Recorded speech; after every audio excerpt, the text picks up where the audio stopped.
Hello there, everyone. Welcome to another episode of the Salas Berma podcast. Ideas have molded our present reality.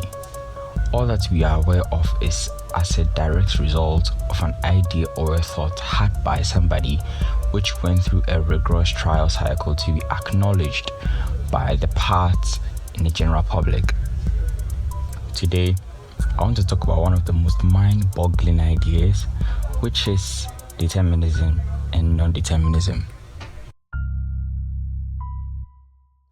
At the incredibly fundamental level, the truth of our reality by all accounts seems to be non-deterministic.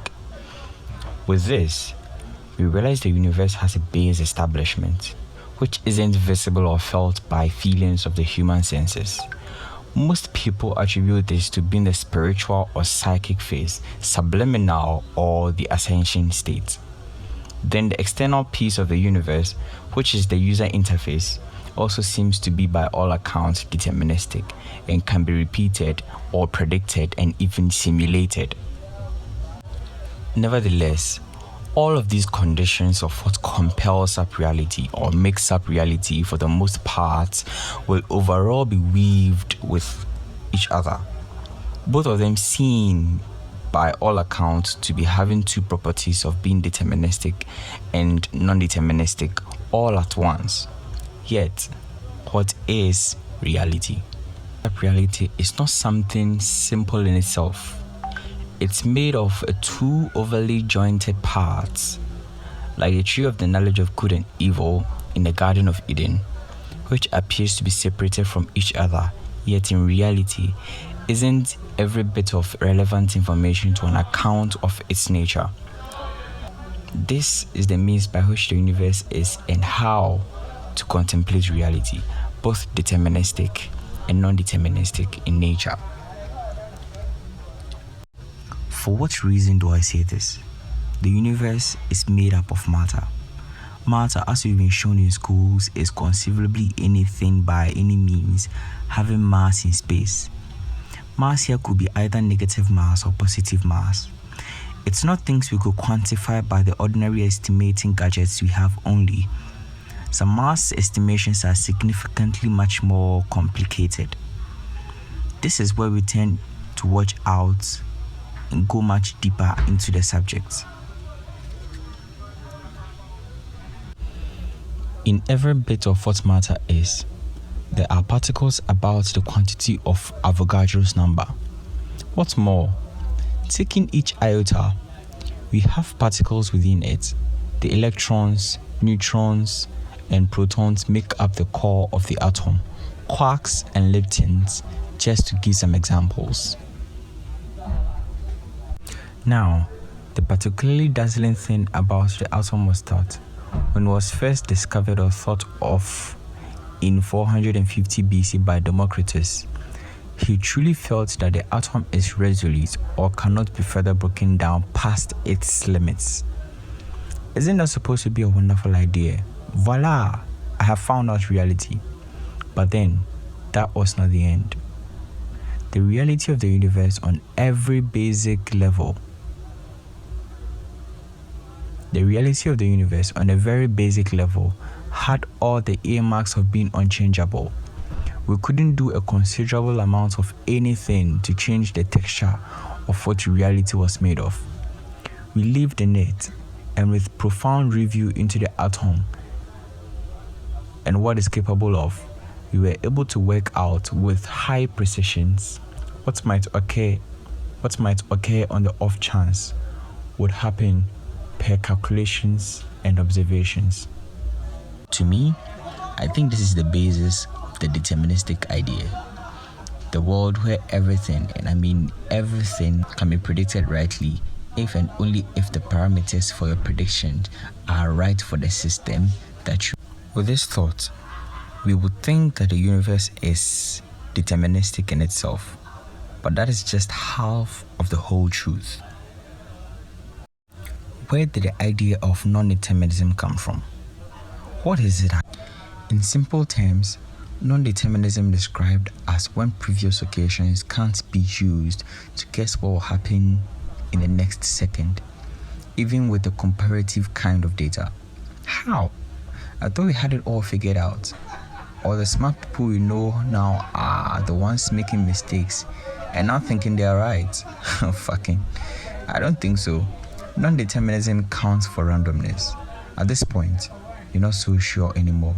Even fucking 1 plus 1 could become something other than 2. If the universe is made up of matter, which is in turn made of atoms, which are the smallest particle of any element, and in their complexity can still be predicted, then where from the randomness growing into non-determinism? I have no idea.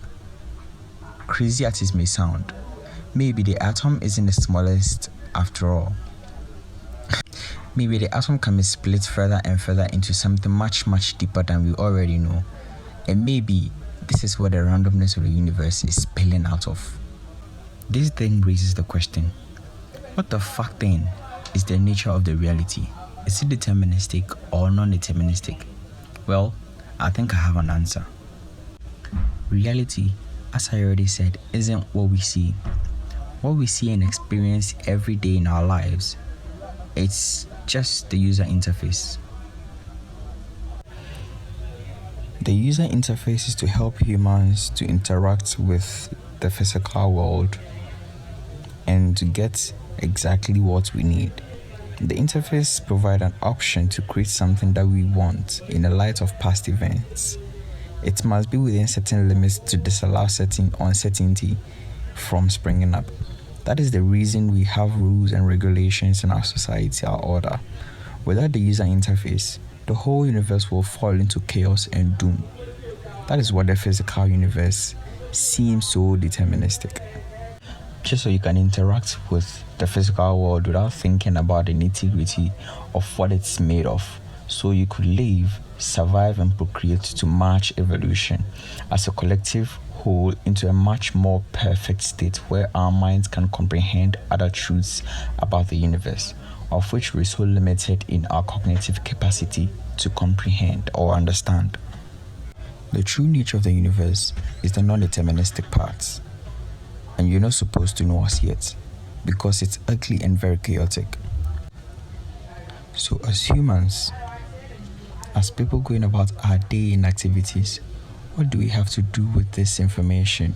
How should it impact our lives to evolve our instinctive behaviors and to master ourselves to live the best out of what we have? Indeed, we really need to master the idea behind determinism.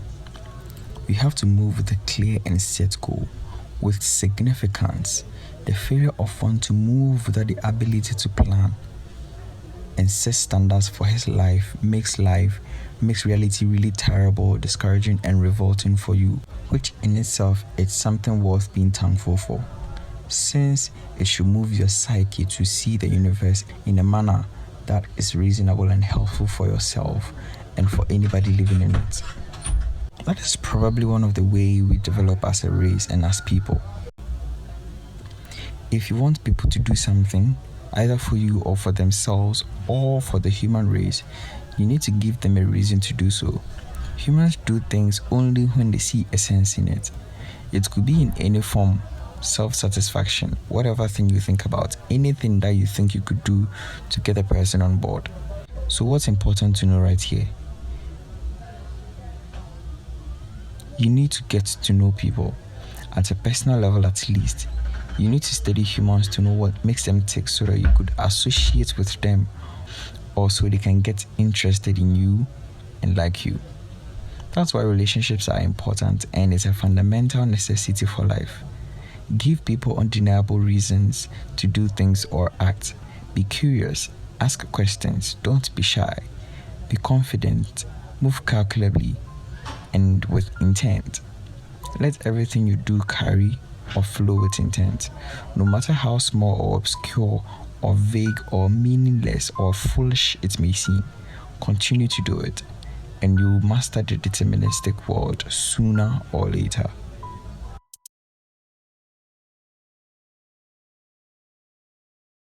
Thank you for tuning in today, and let me know what you think about this piece.